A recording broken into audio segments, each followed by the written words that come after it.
We're back at it. Let's min-max a commander, play from the back row, and show our opponents exactly what we can do with all those summons. Hi, I'm Warren with Crackerjack Games. If you like cool cards and hot deck techs, be sure to like and subscribe, and share this video. Final Fantasy is out now. Yuna, Grand Summoner, the backup commander from the Final Fantasy X deck, is super powerful. But when we're talking about our clerics and our mages, we gotta make sure we stick them in the back row. They're not doing any physical damage. Let's protect them a little bit and use their absolutely crazy magic abilities. So what can Yuna do?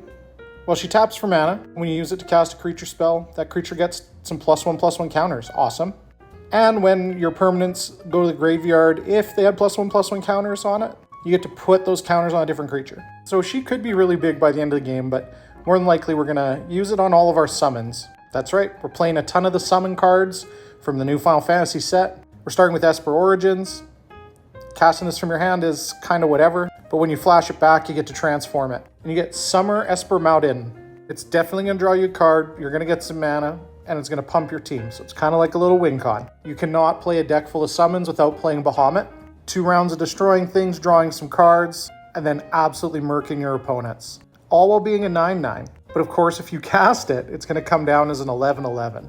That's some great endgame power there for you. Obviously, we're playing Choco and Mog. It's 5 turns of Anthem for your team. That's pretty cool. We're playing Fat Chocobo as well.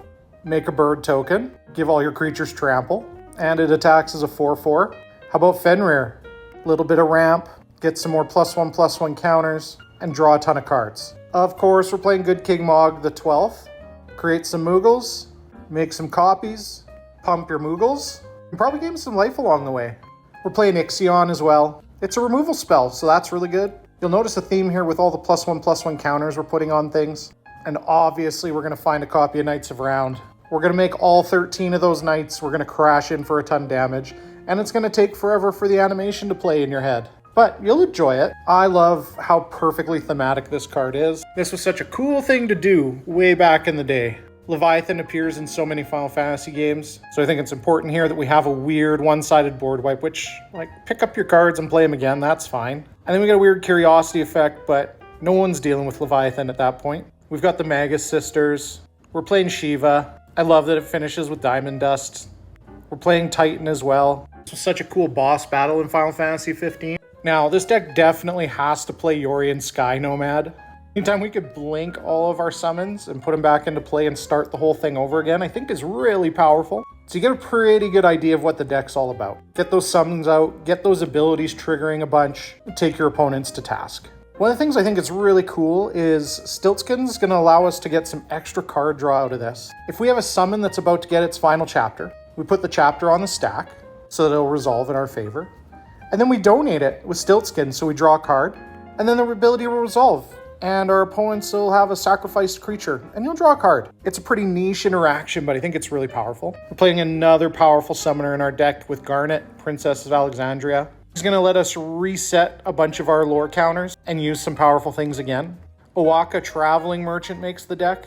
Remove a counter, get some card draw.